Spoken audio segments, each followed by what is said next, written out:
The advice and opinions expressed by the hosts of Autism Live and her guests are meant solely as suggestion and should not be in any way construed as child-specific advice. Any choices you make in determining your child's treatment are completely at your own discretion.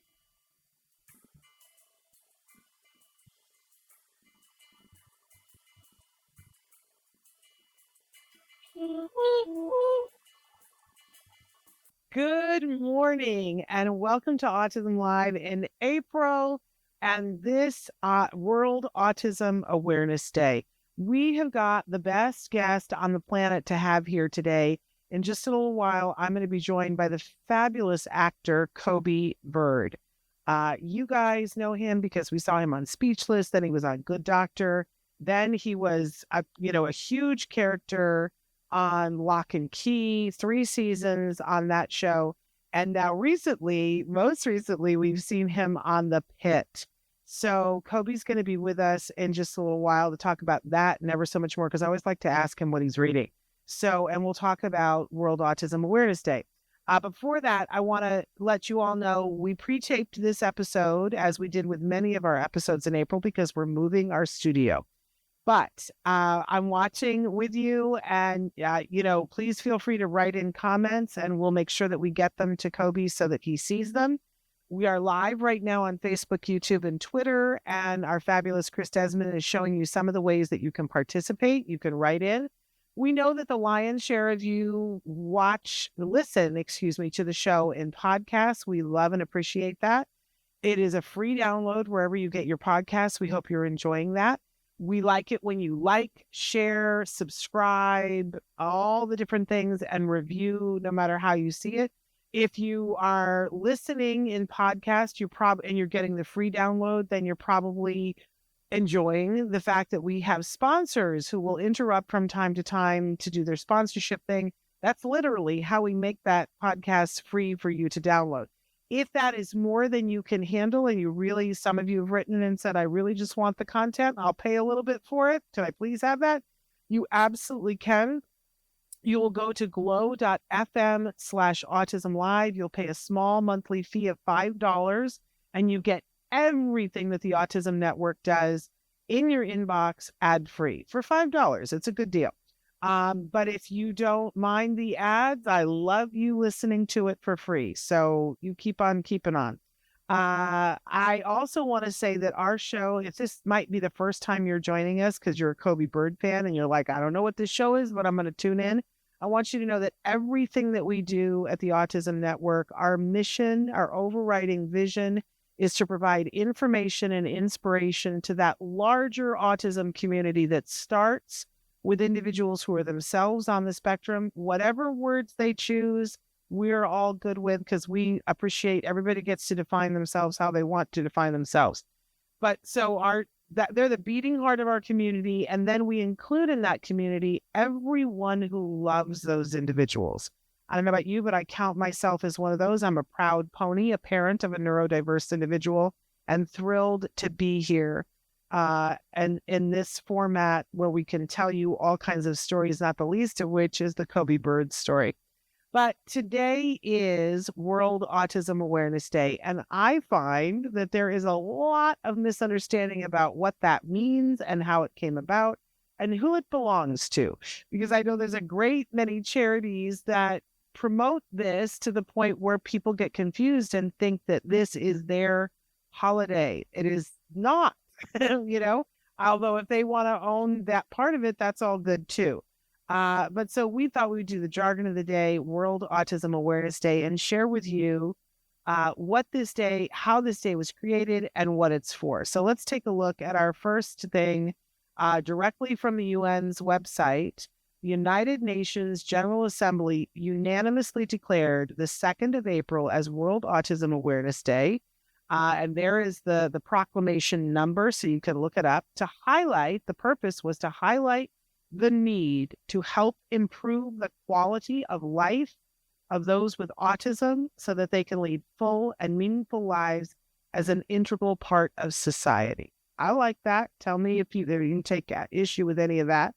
But there's a little bit more to the story too, because I know a lot of people, listen, if awareness is not your A word in April, it's okay because there are so many other A words to choose from. And in a little while, we're going to ask Coby what his is. But there are so many to choose from. But I want you to know why the UN felt and continues to feel that awareness is important. So let's go on to the next slide. The rate, and this is in the UN's explanation of why this day, the rate of autism in all regions of the world is high, and lack of understanding has a tremendous impact on the individuals, their families, and communities. The stigmatization and discrimination, associated with neurological differences remain substantial obstacles to diagnosis and therapies, an issue that must be addressed by both public policymakers in developing nations as well as donor countries.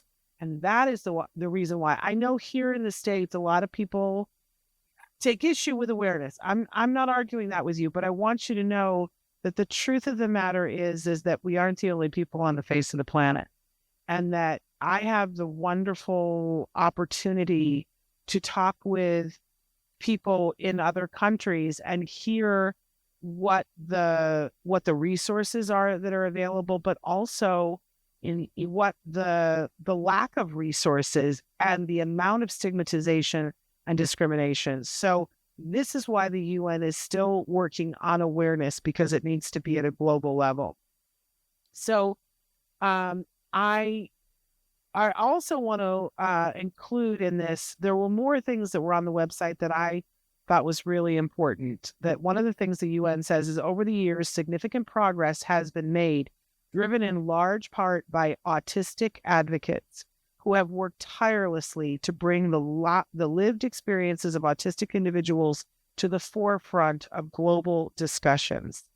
They go on to say that this year's theme, and we're going to talk about this with Coby Bird, this 2025 observance under the theme Advancing Neurodiversity and the UN Sustainable Development Goals. Had anybody else not heard of these? I did not know about these, but we're going to go through them with Coby. They say we'll highlight the intersection between neurodiversity and global sustainability efforts, showcasing how inclusive policies and practices can drive positive change for autistic individuals worldwide and contribute to the achievement of those sustainable development goals. Bringing together global experts, policymakers, and artistic voices, the event will feature keynote speeches, panel discussions. That's all happening today, you guys. You can tune into the UN to see some of this. Interactive sessions addressing areas such as inclusive healthcare, education, employment, and urban development. This year's discussion will explore the role of neurodiversity in shaping policies that promote accessibility, equality, and innovation across multiple sectors. Discussions will focus on inclusive healthcare, quality education, and workplace accessibility, reducing inequalities, and designing autism-friendly cities and communities. So, I just want to say, and there's so much more on the UN website to learn about this, but that's what's happening at the UN today. That's what World Autism Awareness Day is. Now, many charities have jumped in there and said, okay, this is what we want to do. But I've also heard from many people who identify as being neurodivergent, who will say, I'm not participating in World Autism Awareness Day because I think it belongs to this charity or that charity or whatever it is. I just want you to know where it's coming from so that when you make that decision, it's based on what is. You can boycott a charity and what they're doing because that isn't how you think this day should happen. Absolutely. Use your voice to do that. But if this, what I've just read to you, is not antithetical to what you believe, then perhaps you want to join in with the UN on this. It's a pretty important date. And so we've chosen a very important person to be here with us to celebrate this and commemorate it, because it's a day that we need to commemorate.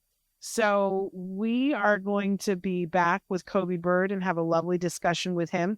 First, we're going to show you some of the things that we have going on in the month of April Don't forget that tomorrow we start showing for the first time our episodes of Autism Live in Espanol. Who knew? All thanks to Chris Desmond. But take a look at this, and then we'll be back with the amazing Coby Bird. You won't want to miss it.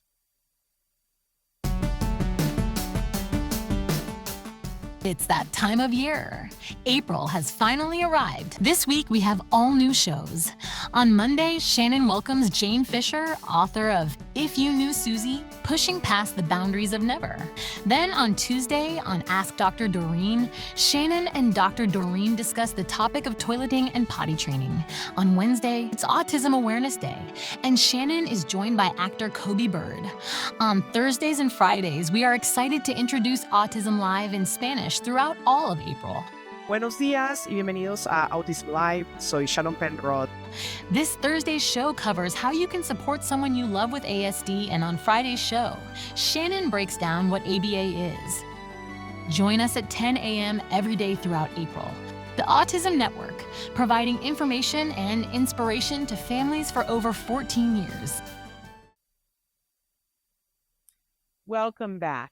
As promised, I have for you one of my favorite people on the face of the planet. You know Coby Bird because he has been on this show many times talking about many different things. You know him because he is an actor. He is an actor, by the way, who identifies as being an advocate on the spectrum. But he is an actor. Let us say that with a capital A. And you have seen him on all kinds of things like Speechless. You saw him on, oh my goodness, Lock and Key. And now you better have seen him on the Pitt. If you haven't, you need to go do it right now. But he's an amazing speaker too. I have seen him speak to a crowd of 800 people where there wasn't a dry eye in the house. And before he was done speaking, everybody was standing. So talk about a motivational advocate. Ooh, and he's just an all-around good person.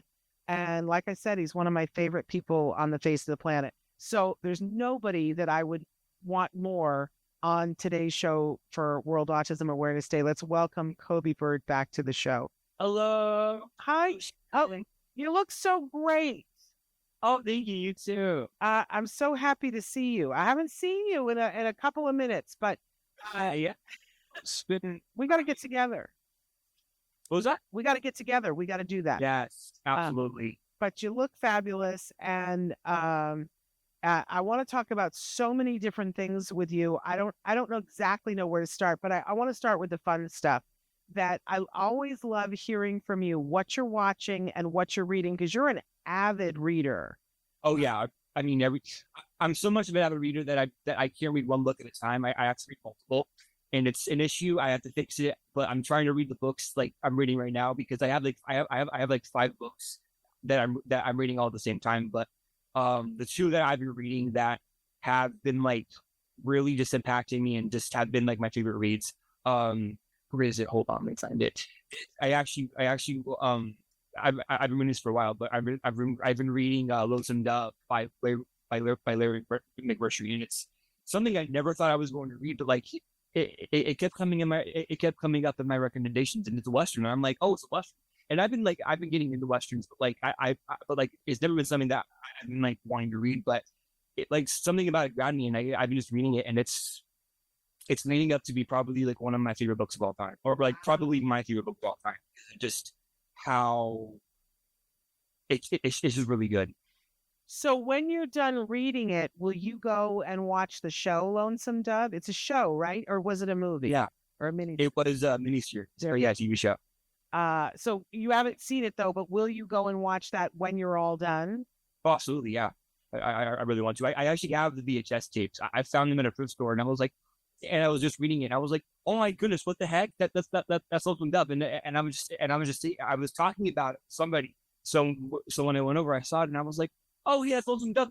That's the miniseries. So I got it, and I'm like, okay, when I finish the book, I'm gonna watch the series. But it's a phenomenal, and I definitely recommend it if you just like love a good character story. Wow. Yeah, that's I'm surprised. That wasn't where I thought you were going to go. But I also want to mention that you you love still the format of VHS, because that's pretty remarkable.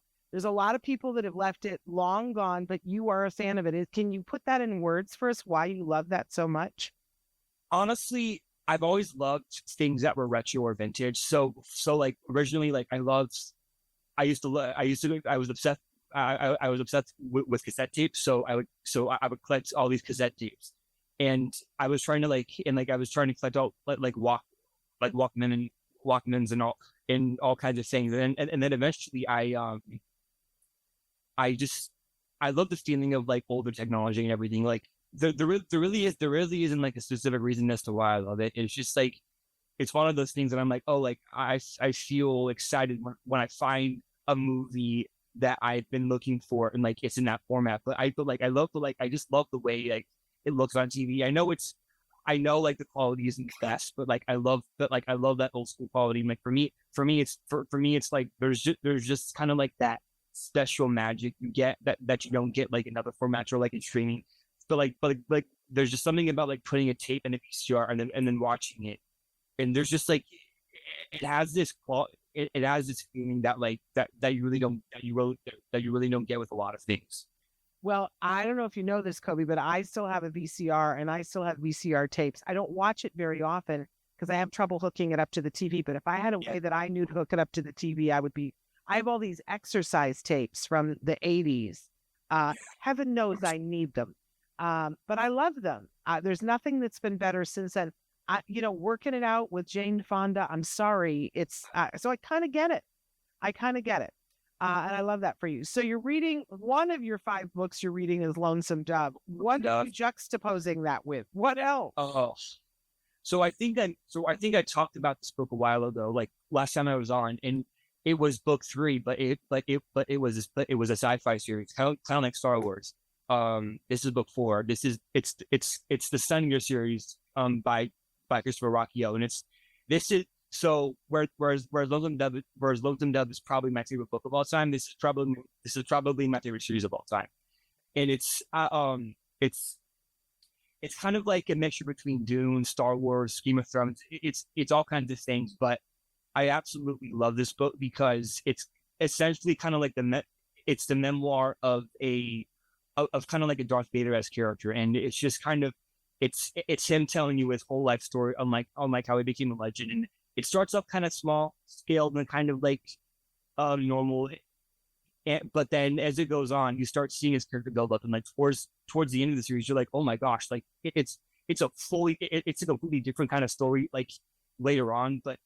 But I have notes and notes and notes of just quotes from the book because the writing is so good in it, and it's so emotional, and like it's made me think a lot about a lot of things. But if I'm ever like having a really bad day, there's a quote like I'll look up from like one of the books, and I'll read it, and like it kind of helps me go throughout the day. But it's one of those series that like I love sci-fi fantasy, but like this book, but like this series in general, it's so intense and it's just beautiful.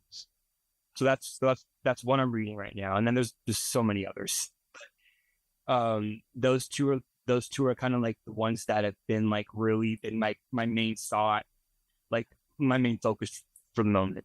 And for people who don't know, and I love this about you because it reminds me totally of my mother, you don't go anywhere without a book. Oh no, never. Or my Kindle recently. So last year I was talking about this. I didn't have a Kindle yet, but I was talking about how I collect so many books that my room is actually running out of space. So I was like, and my cousin was like trying to convince me to get a Kindle, and she was like, no, I will get you a Kindle because it's so great. And like, but like I wasn't against it, but I was like, I know, but it's just not the same feeling as like having an actual book. So then eventually then one day I was like, yeah, I was looking in my room, and me and my mom were like trying to figure out like more shelf space for everything. And I was like, you know what? I think I'm ready for a Kindle. So I got a Kindle, and it is my like, I love it because it's not like having a tablet, or it's not like having like another electronic device. And that was kind of like the one reason like why I was so kind of like reluctant on getting it, was because reading was kind of like my getaway from technology and everything. So when I was like, oh wait, no, like I'm reading, but like I'm still reading on a device. But I got my Kindle, and I'm like, it's completely different. It's meant to look like it doesn't look like your typical tablet. Like the screen and everything is meant to be kind of like you're reading paper. So it's not like light in your face. It's not straining your eyes. It's just like looking at any other like paper or like page of something. So I love it because like it's all for books that like I don't really need to have on my shelf, and it's stuff that I'm like, oh yeah, I want to read this. So we'll read it, and I'll be like, okay, that was amazing. That's not something I need to have on my shelf. Or there'll be a book that I'll get, and I'll be like, oh, that was so amazing. I want to get it physically. So it's a good thing for me to be like, it's a good thing for me to read books that I don't need to have physically. But it's my favorite. I love it. It's great, especially if you are a huge reader and you have no more space in your room. But it's wonderful. Yeah, it's great. Okay, so let's imagine for a moment that later on today you're going someplace and you can decide where it is that you're going. How do you don't take the 5 books with you? Do you take the Kindle with you? Do you take one of the books and the Kindle? You take the Kindle. Yeah, the Kindle. But originally though, I would be carrying like a thick book like this everywhere I went. Like probably like 4 times the size, because I was like, I'm so into this book. I can't just leave it home. I have to have it with me at all times. But I love having like a book with me or my Kindle with me, because even when I'm somewhere, like it kind of helps me. It kind of like it's kind of like my emotional support, especially like if I'm going somewhere and I'm like, if I'm going out to like Disneyland, or if I'm going out to like a park, or like a meetup, or like a dinner, I still have my Kindle or my book with me, because like at least if I need it for like just to like process everything, and just to like get out of my headspace and like go into the world, I have it with me anytime I need. So like it's one of those things that really helps me with that, especially like with my anxiety. Like if I just need to get away from everything, I have my Kindle with me, and like I can read like a page or two, and I'll be like, okay, I'm fine. I'm ready to get back to the real world. But it's one of those things that like really helps me. So I go everywhere. I go everywhere with it, and I love my Kindle too, because it's not thick and heavy. So, but still I treat it like one of my other books. But just having it with me is so helpful. So here's the $64,000 question. Do you take a book or the Kindle with you on set? When you're doing when you're acting, do we freeze? Are you there? I think we might have lost it for a second. We lost you for a second. You froze for a second. That's okay. You weren't making a funny face when you froze. So do you take a book or the Kindle when you're on set for the downtime? Obviously, when you're working, you don't have that. I don't know. Maybe you do. Talk to us. So originally I did take a lot of books, but ever since I got my Kindle, I was like, it's helpful, because if I just have it in my trailer, it's there. But like with my Kindle, since it's so small and it's easier than like carrying 5 of the books with me, I still have 5 books, but it's not 5 books total. It's just 5 books all in one little thing. So it's helpful. So when I was doing the Pitt, I had my Kindle with me, and like that was so amazing, because it was like I can just pop my Kindle up in my trailer and just read it, and then I have it with me. And you find that when you're reading, that you can go from the reality of the book world back to the reality of life, or back to the reality of I'm pretending to be another character, and it's seamless for you. You don't need time. That's amazing to me, Coby, because I used to be an avid. Yeah, I used to be an avid reader, but my problem was I get so into the book, I can't do anything else. Then when somebody asks me for something, I look up and I'm like, "Why? I'm a hobbit and I need to go do something." You know what I mean? Like I can't break out of that reality. But you're able to do that. Do you know how you're able to do it, or just you? I just do it. Honestly, I don't know. Like I've always loved like characters and just stories and everything, and books the way the format is and the way the stories are told. I love detail and everything. So books kind of like are that, it's that bread and butter for me, where it's like, I love story, I love characters, but I get so much more from it than I do with movies. And it's so different, but like, I just love the way stories are told, like, especially with fantasy. Like, a lot of the fantasy books I read, I would never imagine them getting adaptations, because there's just so much detail in this, and there's so many things that would change in the adaptation. So it's like, I can enjoy the specific story and be like, you know what, I enjoyed it, but I don't need it to be a TV show. I love this book for this specific reason.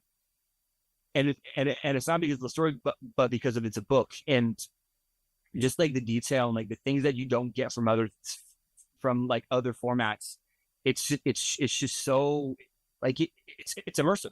It's immersive. Amazing. Just amazing. It's just remarkable to hear you talk about it. I really think, Coby, I know you're busy and you have a lot of things as a working actor, but I also think you should be doing book reviews on the side. I'm just saying. I'd love to. I really would. It's just like trying to find like when I can do it and like how to start it up. Yeah. Like I love talking about books. Yeah. I love talking about the story and the characters and just like everything. Like, and I can go like, if you ask me about a book, which like and if you don't care about spoilers, like I can go into a specific character or a specific book for hours, because of just like how not obsessed I am, but like just like how fascinated I am by that story. So like if something like really grabs me, yeah, all I want to do is talk about it. And sometimes like that's also one thing, like especially like if I'm meeting other family or like friends, it's like the only thing in my head is that specific book, and I'm like, I just want to talk about the book, but it's like I'm the only one that's like actually read it, and it's just hard to like. But for me, when I find somebody else who is in that same book as I am, I feel like it's my favorite feeling, because then I can actually like talk about the book. Like, oh my gosh, I read it, like I love it. So then we can share like our own opinions on everything. But like I love that discussion and just like talking about those specific things, because I can go on for hours just for that specific time, like that specific single book. I love that.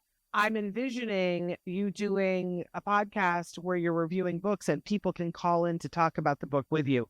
I mean, how much that would be amazing. I'd love that. That's amazing. All right, we got to work on that.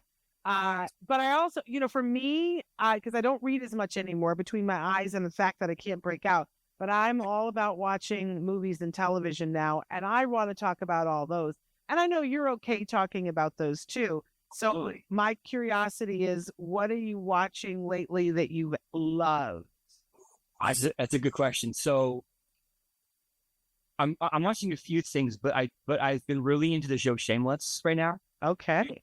And I watched it a while ago with my mom, but I couldn't get into it. And then randomly it was on Netflix, and I was like, you know what? I just want to watch it. And then eventually I just kept watching it, and I was like, okay, I think I love the show. And it's so messed up, but it's a really good show. Like the characters, all of them, they're like, it's so dysfunctional, but just like the dynamics between all the characters and everything, it's so good. So that's one show I'm watching that I love, and like it's 11 seasons. So I'll be watching it for a while. Love that. What else? And recently, I've been watching the show Severance, which if you've seen it, it's absolutely insane, but it's brilliant. It is such a good show, and it's something I never thought, like I never really knew like what kind of show it was until I watched it, and then I watched it, and I was like, okay, I like a lot of this, but it's really that's one show that I love so much, and it's season 2 is still going right now, but like each episode is just getting crazier and crazier. And then one show I've been watching that I've been just like, it's something that I look forward to every single week. It's Pitt. Yeah. Us too. And I want to talk with you about the Pitt, because you were on the Pitt. I was. And that was a surprise to a lot of people. We started telling people when the show premiered, we were like, oh, Pitt's a good show, but we didn't say anything about you because we knew we weren't allowed to. But we kept saying everybody needs to be watching the Pitt. And the truth is, we got sucked into it regardless of whether we were going to see you on it or not. But and I don't know, boy, every week I go, what's going to happen next? Oh, it's just killing. So it's addicting, and it's just, I love it not because of me. Like I like it was such an amazing thing to work on, but just the show itself. Even when I was reading the script, I was like, I'm looking forward to the next script because like I'm so into this. Like Yeah. it's so like I love like how grounded it is and like how accurate it is. Like cheering people who are in the medical industry, like and like talking about like their experiences and saying, oh no, this is like this is just like how it is in real life, and just how grounded and just how intense it is, but like it just keeps getting better and better and better. And like I'm actually struggling like waiting for each episode. Like last week's episode was absolutely crazy, and like I'm just and it's coming out tomorrow, but I'm just like waiting for it to just come out so I can finally watch it. Me too. It's amazing. It's a phenomenal show. It's so good. So let's back up a little bit. So, you're an actor and you regularly get sides and you audition. When you auditioned for the Pitt, what did you know? And keep in mind, what are you allowed to say? So I can't say much. I can talk about my emotional reaction to it. It was pretty much just like any other audition I got, and I was like, okay, okay, this is fun. I actually was struggling with it because I'm not going to say like what the scene is. I don't want to spoil anything for anyone, but Right. but it's aired already, so yeah, it's out. If people want to watch it, they can go watch it right now. But no, you need to stick to, because I know you have very specific rules, and we don't want to get you in trouble. But emotionally, how did you react to it? When I booked it, I cried. Like I got really emotional, especially like it was the first thing I got after Lock and Key. I was waiting, like I just wanted to work, like whether it was guest starring or whether it was a series break or just anything, like even like just anything. Yeah. And when I booked it, I was just so surprised, and I'm like, oh my gosh, like it's the first time I've worked in 3 years. It's something that like I just want to be on set, because set is like being on set is my safe space. Acting is my safe space, and like just the fact that I got to be on a show again, and to know that like I booked the role and like I was able to like actually like in the show, it was amazing, Shannon. Like I was so happy, and I was just so thankful to like finally like working again, and it just like even just working again and just like getting to my shredder and like doing my process like I did in Lock and Key, just doing all of that, just being able to get back into that system and just like to know that I'd be doing that again was amazing. It was just like, okay, finally I can get back to doing what I love. And I felt like I was so excited just to like finally do something again. So it was such an amazing feeling, especially like after COVID, after the strike, after all of those things, and just going through all of that, to know that like that realization that I was like, actually I get to work again. This is amazing.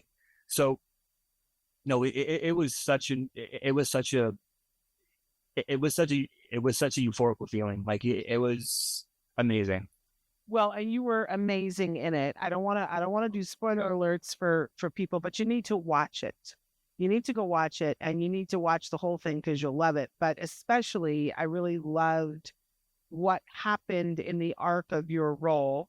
I also want to talk about the fact that I don't know that everybody realizes it watching it, but my dad was a technical director and a camera person for television. So I'm kind of keyed into how something is being shot. I don't know if you're allowed to talk about how it is shot, but it's unlike any other show that I have seen, in that, you're walking with people, you're seeing things. Oh, yeah.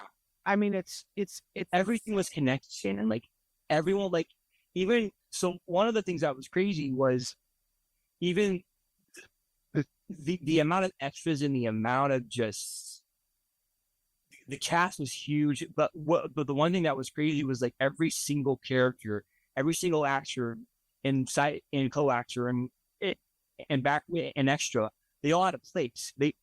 Everything was connected. So even when they were in the scene, you were told that you would see the scene connect to the next, and it would develop into something else. But if you look at it, and like if you look at like the scene and how it progresses, and then and then how it goes into the next thing. So like one of the things we did was actually like we would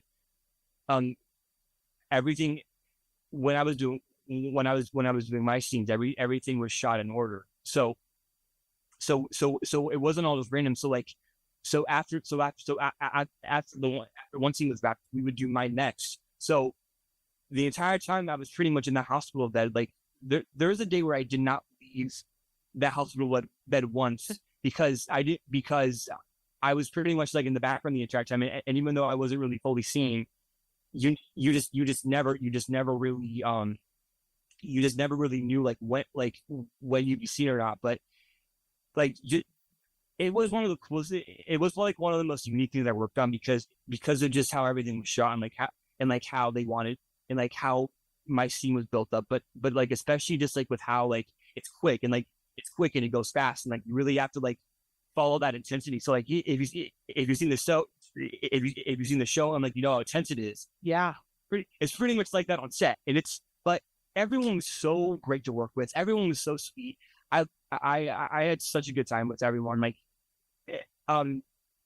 the people that on the actors that I worked with were just so amazing. And like I connected with a lot of people, and it was just it was like Lock and Key. It was that lightning in a bottle scene where like the cast and crew were just absolutely phenomenal, and they were so lovely to work with. It was like I have no problem. Like yeah, I have no problem with it. Like it was such a great experience. It really was. So happy to hear that, and kudos to them because I can't even imagine how much that, and we're seeing it on the screen, how much it adds to the continuity. Because it looks like people are living in this hospital. And I know that they created a 360 because we can see it. The camera turns around and it's all there. You go, gosh, that's a really interesting way to shoot. But it's a hit series. I'm going to say this because a lot of times, I think like this. It's going to win all kinds of awards. And I would be hard pressed to see that they could give the best cast award for a television show to anybody else. So, I think you guys are going to win a SAG. So I hope. I really hope because it deserves it. It is such like it is a show. Even when I was reading the script, I was like, I'm excited to watch. Like I just can't wait to see this like come to life and just for it to finally come out. And what was hard about wrapping finally was that I would no longer read the script. So I was like, I could never look forward to the next. You know what happened next? Oh my gosh. And like that, Shannon, that was such a difficult thing to deal with because I was like, I need episode 8 right now. Like I need to read this. I can't wait. I can't wait that long. Well, you're stuck waiting with the rest of us, but it was worth it though. It really was. Like even like outside of my episode, like just the whole, the show as a whole is so good. Well, and I was talking to somebody yesterday who was saying about how amazing you were on the show. And I said, but you need to go back now and watch the 2 episodes before, because if you're discerning, we see you, there are shots of you several times because you're getting ready to come in and be seen. So there's actually 3 episodes, but there's 1 episode that you really play a big role in, and you do it beautifully and you represent. And today, when we're airing this show, I have to say that we pre-taped this before you guys, but we're airing this on World Autism Awareness Day. That was our jargon. We talked about that. This is a day that means a whole lot to a whole lot of people in this month. It means, I would say it's like, which A word are you choosing? Because some people say autism awareness. Some people say autism acceptance. Some people say autism action. Some say autism advocacy. It's like, what's your A word? I love that Amy Gravino says, I'm not looking for, she says, I'm looking for accomplices. I don't want allies. She says, allies are good, but I want accomplices. So that's her A word. What does this month, what A word swirl for you or resonate with you? So since last year, like the one word that really has, when I say like my big A word probably would be autism authenticity. And when I say authenticity, I mean like being your most authentic self, whether you have autism, whether you don't have autism. It's just about being you. And for me, it's like when I'm advocating, like I'm not I'm not the only advocator on the spectrum. I'm one of many. I'm not. My experience is not the experience. My ideas are not the ideas. We all have our own. We all have our own journeys, our own experiences. We go through so many different things, and I think the most important thing is like all of our voices when they come together. It's so beautiful, and like the most like for me, the most beautiful thing about them is like when our voices are all together, they come out as their most authentic. So for me, authenticity is just like it's about being you, and every single day, like even when I'm struggling, I still think about like I'm still me, I'm still my this is who I am. Even when I'm masking, I'm still my most authentic self. So when I think of like autism, I think of like autism authenticity, and it's just about being you, loving you, having people around you. But it's good to know like your family is authentic. Like, but just it's so many things. But like every single every year from now on, when I think of autism, I think about that. I think about that. I think of authenticity. I love that. You're making me cry, Coby, because you're so eloquent. I could listen to you forever, and I appreciate your honesty and your sincerity and your authenticity. Thank you so much. It's just amazing. You're authenticity.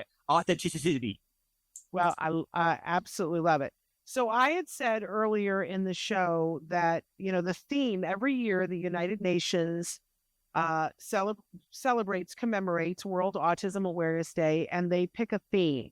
In the past, there was one year when the theme was women and children on the spectrum because there was a disparity in diagnosis, and they kind of put a focus and put their energy and attention to whatever the theme is. So this year, the theme is advancing neurodiversity and the UN Sustainable Development Goals. Now, I'd never heard of the UN Sustainable Development Goals before. I don't know if I'm the only one and I've been living under a rock, but had you heard of these before? Yeah, but I also live under a rock too. Okay, we live there together under a mushroom cap. Yeah, we're both in the same boat. But because I called the UN to say, hey, what is it this year? And they told me this, and I said, what are the UN Sustainable Development Goals? And they said, oh, you got to look it up. There's 17 of them. Oh my gosh, 17? What? 17. Wow, honestly, I kind of love that. There's so many. And I want to go through them with you, and maybe we can comment on them. So these are the things that they're ongoing, that they're working on, that they would like to make sustainable. So these are aspirational, right? We have not arrived here, but the first one is no poverty. They want to end poverty in all its forms everywhere. And if we look at that through the lens of including people who are neurodiverse, this would be a pretty big thing, right? It would be. And like for me, like especially when it comes to like one of the things I advocate for is people on the spectrum and careers and jobs. I think it's so important for us because we do have a voice. We do, and even though our minds are different than people who are never, we still want to work, and we're still capable of working. We just need that communication. Like when I'm working, I'm like, okay, I can like I have no issues, but there are certain things that help me go through my job. So it's good to when I'm working, it's good to like have somebody like ask me, okay, like it is okay for you, like hey, can you do like can you name it but for me also like one of the most important things is communication, and I think it's so important for us to like have our voice and like hey, we want to be seen, we want to be heard, we want to be heard, we want to be noticed, and like I think it's so important like that we get a chance to because we are capable. We are just as capable as everyone else is. Amen to that. I will tell you that in Australia, they picked their own theme for World Autism Awareness Month, and their theme this year is autism identity. Identity. Yeah, which I think is very interesting. Okay, so number 2 on the UN Sustainable Development Goals is zero hunger. They want to end hunger, achieve food security, and improve nutrition and I can't promote sustainable agriculture. Very interesting. Okay. We love that. Then number 3 is good health and well-being. I think this massively applies to individuals on the spectrum. We have a show coming up in another week where we'll talk about what some of the studies are showing about levels of toxicity and how people can be healthier. I love that. Yeah. It's a key thing for folks on the spectrum, because a lot of folks on the spectrum have autoimmune or health issues, right? So I'm allergic to gluten and dairy because when I have it, it messes up my brain, like, and it's just when I have either of them, like there is a noticeable difference to my demeanor. Like I barely have any language. I just can't function. Like and it's kind of like when I have like really low days, but times a million. And sometimes like I am not myself at all. And like I just need to be in my own space. But I think one of the most important things is like knowing that like allergies and like and like you said, autoimmune disorders, like so many things like that. Like those are things that really like need to get noticed and talked about. absolutely. Number 4 is quality education. They want to ensure inclusive and equitable quality education and promote lifelong learning opportunities for all. We like that, right? I love that. Number 5 is gender equality. Achieve gender equality and empower all women and girls. I would kind of like that if it included people who are transgender. That would make me happier if that was in there. Number 6 is clean water and sanitation. Ensure availability and sustainable management of water and sanitation for all. Seems like a great thing. Love that. Number 7 is affordable and clean energy, to ensure access to affordable, reliable, sustainable, and modern energy for all. Then everybody can watch the Pitt. Yeah. Go ahead. Watch the Pitt. That's right. Watch.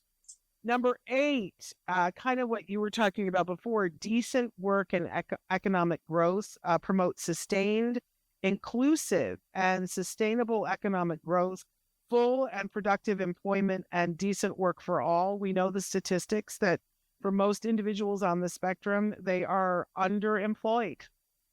Yeah. And that's another really big thing, like talking about workspaces and everything. And that goes back to why I advocate. There are so many of us who are capable, and the fact that some like so many people in the spectrum are unemployed, that hurts, because like we all need a chance because we can work. We do work. I am working, and I'm showing everyone that I am working, and that I have my own career, and that I'm going through this. And I feel like so many others really need that attention. Well, and you're a great role model. You're setting a really good example. We appreciate it. I hope I am, because it's so important to me. Like this is my life, and so many others like me deserve a life like that too. But I have to say, you have such an amazing work ethic, Coby, and for you, and you worked so much already for your young age. I mean, it's really quite incredible. And I know, because I've heard people say that when you are on set, you are just a consummate professional. Now, we've all been on set. I think most of us know or have worked with somebody who breezes in and is not prepared. It's not fun. I don't want you to comment on that, because we don't want people guessing.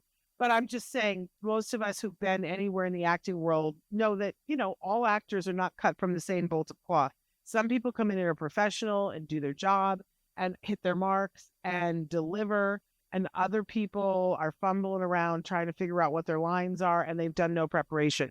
I really respect and admire and appreciate the fact that I know you as an actor have showed up on set and been of the highest caliber, because you've made everybody who comes after you look good.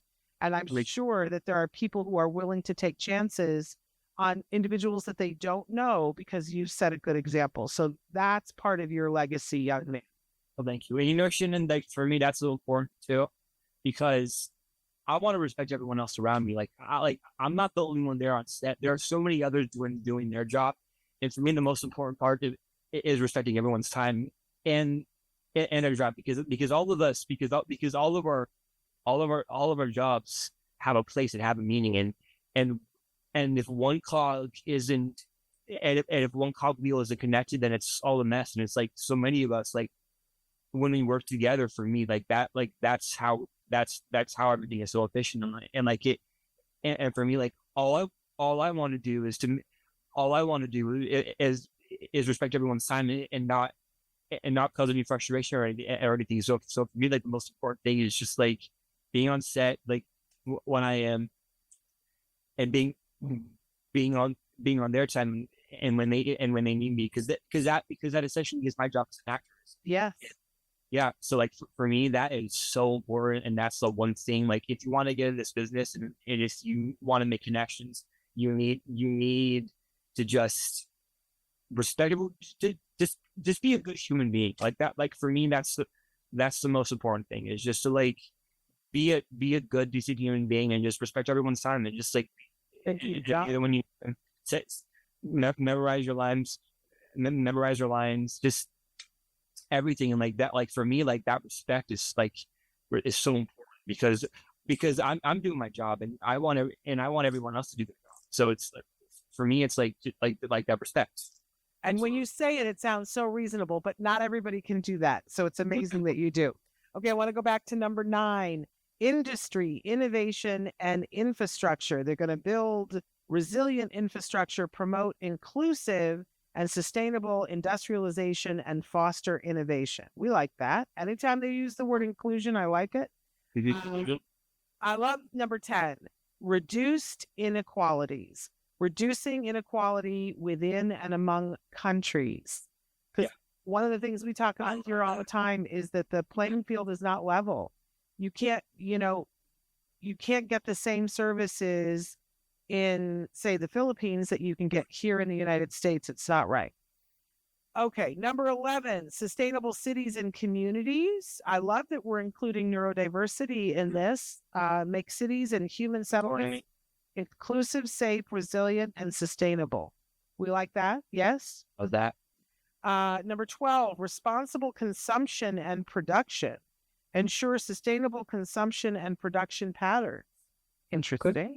Number 13, climate action. Take urgent action to combat climate change and its impact. Like that. Okay, the next 2 are very interesting. Life below water. They want to conserve and sustainably use the oceans, seas, and marine resources for sustainable development. And then number 15 is life on land. Protect, restore, and promote sustainable use of terrestrial ecosystems. There's a phrase. Sustainably manage forests, combat deforestation, and halt and reverse land degradation and halt biodiversity loss. Interesting. Okay. Number 16, I think, is pivotal to our community. Peace, justice, and strong institutions. Promote peaceful and inclusive societies for sustainable development. Provide access to justice for all and build effective, accountable, and inclusive institutions at all levels. Yes. You amen? Yep. And then number 17 is very interesting because you go, how are they going to do all this, right? Number 17 is partnerships for the goals. Strengthen the means of implementation and revitalize the global partnership for sustainable development. So having, captains of industry and entrepreneurs and all people work with them. So those are the sustainable goals. Okay. We're pretty okay with those. I love those. Yeah. It's a little vague saying advancing neurodiversity, but then saying, and the UN sustainable goals and applying them to that makes it kind of fun. Well, fascinating. Absolutely fascinating. Honestly, like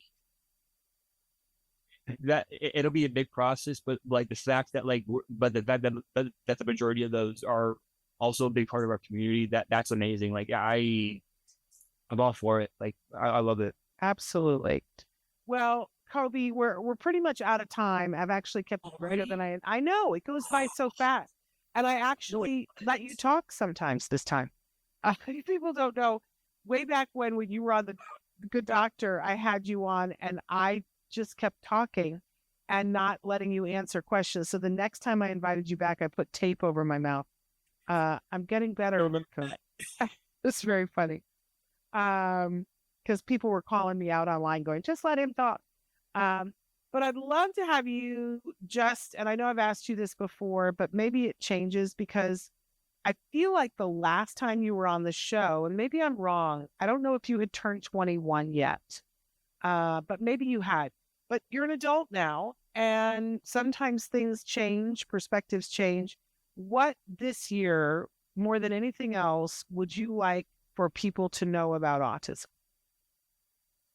That we're just like anybody else, and just to treat us like anybody else, and know that we, even though we, like, and this goes for just for anything, just to like treat us like everyone else, and know that like there might be some things that work differently in our brains, but we're just like everyone else.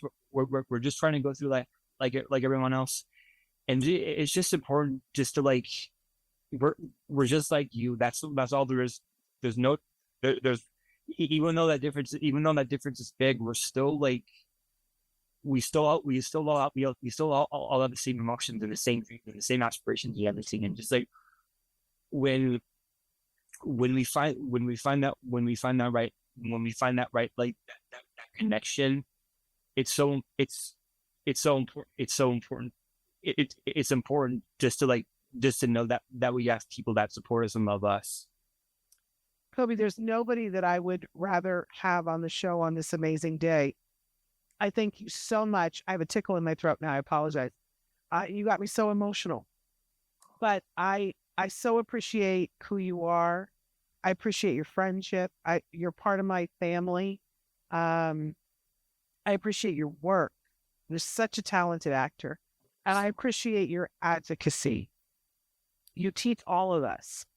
Sure. And I think sometimes you just don't even realize just how profound you are in the example that you're setting. But my goodness, you're 23 years old. I can't wait. I'm going to be 23 years old.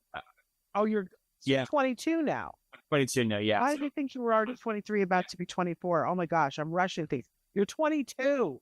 My goodness. It's a lot. It's crazy. Like I can believe I'm in my 20s now. It's unreal. It's crazy to realize, but yeah, I'm 20. I have 22. You're gonna achieve so much in your life, but you already have achieved so much, and you changed the world.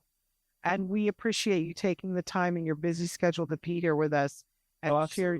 I always take my time just to be here because like you're one of the many people that I'm so comfortable with, that I can talk to, and like I can just be honest with, and I can talk to, and like doing like the fact that I've been doing this for almost 10 years is insane. And just like it's been almost a decade. That's just unreal to me. So I just want to say like so much for just like always having me on and always asking me to come on, because I love coming on and I love talking to you about these things, and I love that like I have something that I can look forward to, because then I can like, because then I'm like, oh yeah, Shannon, great. I can talk to her, and like I can totally like just be like myself, and I'm always myself, but also like the fact that like we do know each other, but like the fact that like I can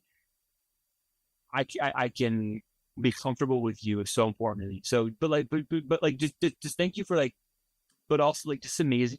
Just thank you for like what you do too. Just like for what you do with the show. I think it's amazing, and it's like having something like this for our community is so important, and just to see like how far it's come over the years. It's amazing. It really is. You're so sweet. You know, we're moving, and I'm looking at the big wall in our studio because we have this gorgeous painting, the canvas, yes, that you made for us. And I want you to know there's been so much discussion about where it's going to hang in the new space. And we're having like arguments about where's the best place for it. But that was when we went and did the walkthrough. It was like, well, it can go here because it's big. It needs a big wall. And we're like, well, it could go here. It could go here. So we're figuring it out. But it was one of our big considerations about, well, where's the painting going? So we just love it. And we love you. I love you. And so sending you a hug. And thank you so much. And I'm going to let you get back to your day. Give your mother and your grandmother my love. Okay. I really will. All right. Take care. Love you too. Bye-bye. Bye. Such an amazing young man. Really, I hope that you guys have an amazing day today. And I hope that you're checking out our schedule for April, because if you enjoyed this, you will enjoy so much of what we are offering for you in the month of April. So check it out. We'll be back tomorrow with even more.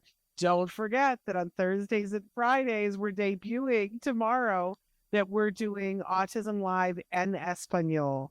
So you'll want to check that out. I'm very thrilled and grateful to Chris Desmond for making that a possibility. All right, you guys, we'll see you tomorrow. Until then, give your kiddos a hug from me and one for you too. Bye-bye for now.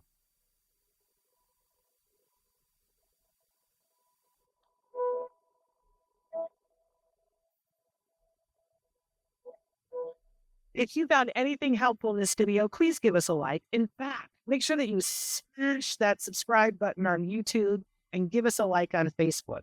You can also follow us on Twitter and on Instagram for important updates. And please download our free podcast wherever you get your podcasts. Thank you so much. See you next time.